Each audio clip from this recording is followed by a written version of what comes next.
In today's video, I want to take a moment here and take a peek at ankle mobility as well as foot stability. Now, in the golf swing, these are extremely important. Your foot is actually in contact with the ground, and there's a lot of interaction that needs to take place there. And unfortunately, a lot of times people, for whatever reason, repetitive use injuries or just a lack of actually doing any kind of foot and ankle mobility work can cause some limitations here. And when you're going into your back, it could be downswing as well, but let's use the backswing here. Me as a lefty, going to load into my left side here.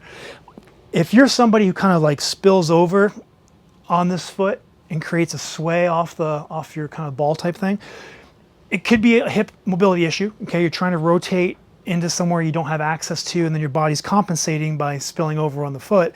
But it can also be your ankle mobility or foot stability, and that's what I want to kind of tackle today with you guys, or at least show you one drill that may help. So what I have here is 2 wedges on the ground here. Most of you are not going to have access to wedges. I just took my socks off, rolled them up. These are little ankle socks. I rolled them up a couple times, and so they're pretty flat, or like flattish. We're going to use them. That's all you need, is a small little wedge. Okay, so again, if you have wedges, great, use them. Just make sure they're kind of on the small side of things. What I'm going to do here is take one of these roll-up socks, and the setup here is absolutely key. It's very important. Take one of the socks, you're going to put it under the ball of your big toe. We're going to take the other sock and put it on the outside of the heel and kind of slide it in halfway, so you're dissecting the heel.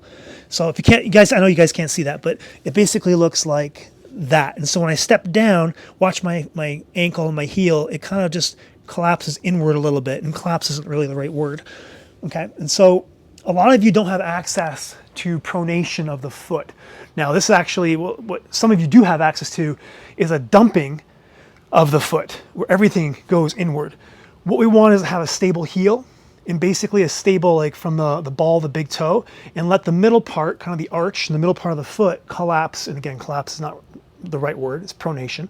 Okay, pronate inward and get some movement in there. Okay, so we're looking for some movement in this part of the foot here. Okay, so I'm going to use the socks just because I know most of you are going to have socks as opposed to wedges. We're going to set up here nice and tall, kickstand position, 90% of your weight's on this lead foot, okay? Again, we're pushing down kind of in a tripod foot here, where the ball of the big toe is pushing down into the wedge. You have the ball of the pinky toe pushing down into the ground, okay? And you notice how like the wedge is here, and then my big toe is actually on the ground. So again, the setup is key. I don't want the wedge there. Make sure that your entire big toe can actually touch the ground.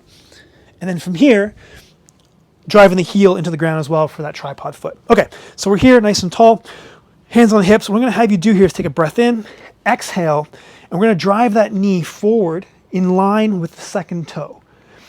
You can go big toe as well, but don't cross over the big toe and don't cross over the second toe. Okay, we want to try and drive roughly in a straight line here. When I do that, my hips are going to rotate a little bit. Okay, I'm going to exhale. My hips just went along for the ride, so I can get as far as I could here. This is not a hip mobility drill. I don't want your hips to be wide open here. Okay, and you got to make sure your foot stays in contact with the ground the entire time. So I do want you to go as far as you can before this heel comes up off the wedge. Okay, so boom, this is about as far as I can go. Okay, I'm going to inhale on the way back. Rotate my hips, my belt buckle is again facing forward, and then as I exhale, my belt buckle will slightly kind of rotate to the right.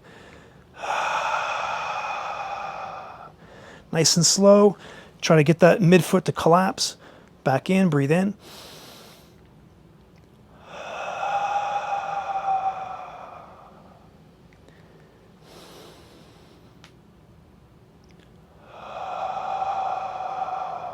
Okay, and again, the key is making sure that knee tracks with that second toe. We don't want that knee to collapse inward, because basically your entire foot's going to dump inward. We want to try and minimize that as much as we can, so we get that motion through the mid part of the foot, not just the entire foot collapsing. Guys, that is your staggered stance or split stance, dorsiflexion, and pronation drill.